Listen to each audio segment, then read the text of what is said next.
I have a bad habit of chewing my mustache when particularly stressed, and during the time when the following events took place, I had chewed it down to a pencil-thin wisp of its former self. That was the year Habercorn and I drove to Toronto to visit the Hockey Hall of Fame and enjoy the Canadian beer, and on the drive home, as we crossed the Blue Water Bridge from Ontario to Michigan, just before stopping in line for customs, I had an idea.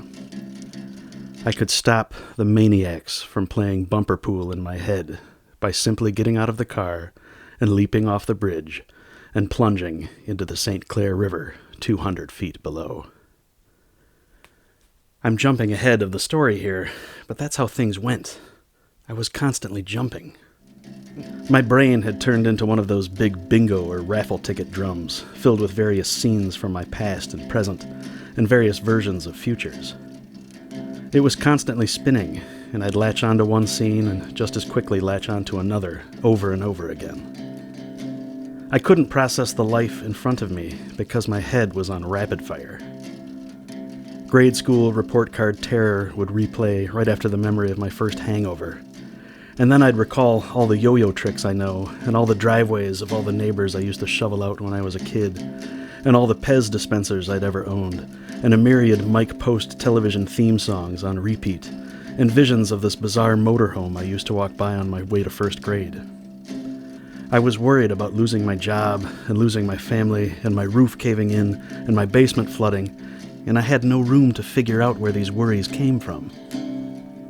I was in a constant state of near panic, and I couldn't shut it off.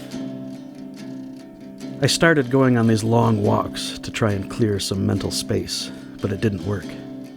My head continued to spin, and raffle tickets with various inanities kept spilling out.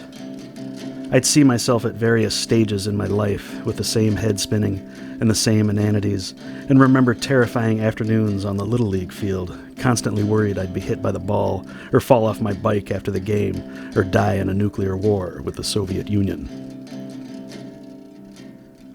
Eventually, the raffle tickets changed from scenes into single words, nouns or verbs.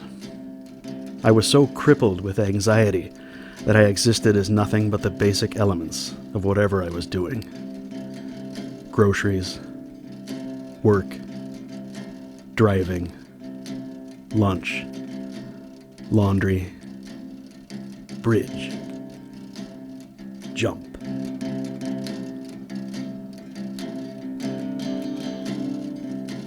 Right around the time I was existing as words, my grandmother died.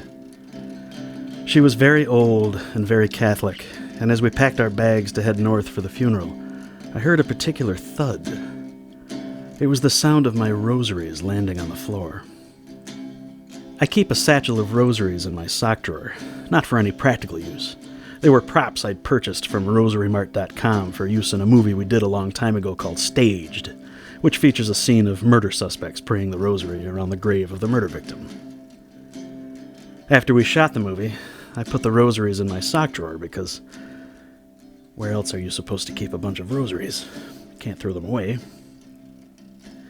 Somehow this satchel of rosaries leapt from my drawer and onto the floor. I'm not suggesting anything supernatural occurred.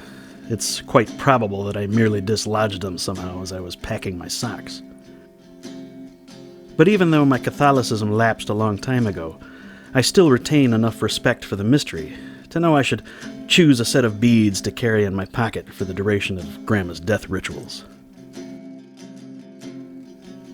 I'd only prayed the rosary twice before, and never with the assistance of the beads. My son was sitting next to me, and I explained what the deal was with this long prayer, and it began, and we began reciting and counting along.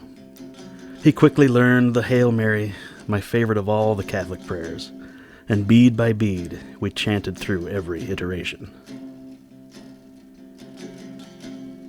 I was struck quite profoundly the two prior times I had prayed the rosary, incidentally both at funerals of relatives I was awful fond of, and this time was no different.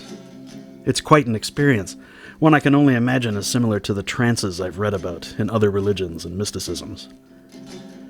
The addition of the beads this time transformed the experience for me into nearly out of body.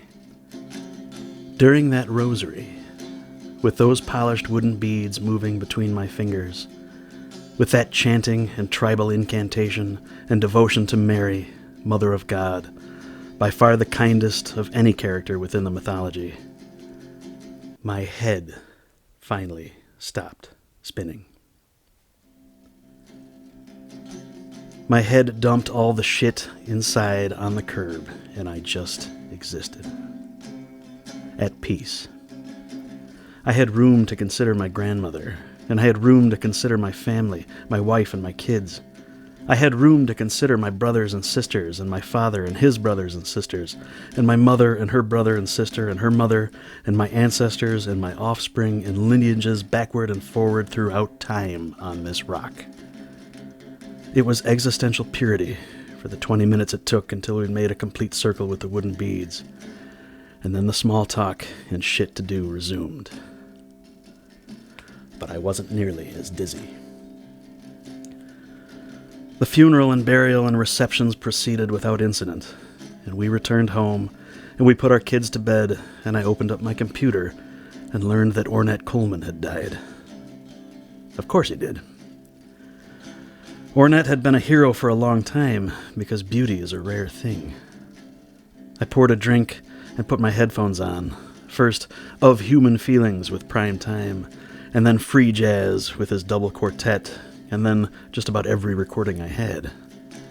And damn it, as I lost myself in those headphones, it was the same effect as the rosary from the day before. The same out-of-body, the same stoppage of time, and the same reflection, and the same existential freedom from this body, and freedom from this mind. After many months of depression, and many months of anxiety, and many months of being unable to recognize either, it felt as if I had a path out.